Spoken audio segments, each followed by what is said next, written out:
William Ruto amewataka Wakenya kuungana na kuepuka kuingia kwenye mitego ya ukabila, akisisitiza nia yake ni ya kukabiliana na ukabila nchini.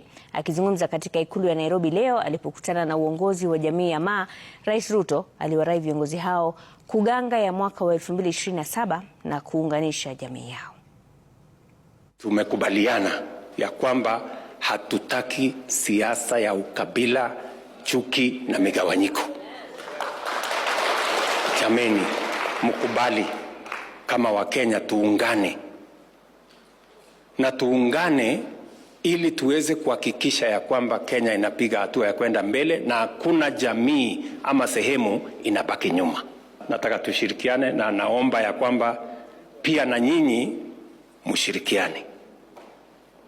Tusiwe na migawanyiko.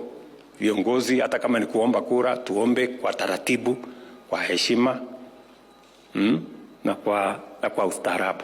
Tunataka kuangalia mbele, tunaganga yajayo. Tunaangalia mbele tukisonga na wewe katika ujenzi wa taifa. Sisi tuko kwa ground, we are going to support you 100%.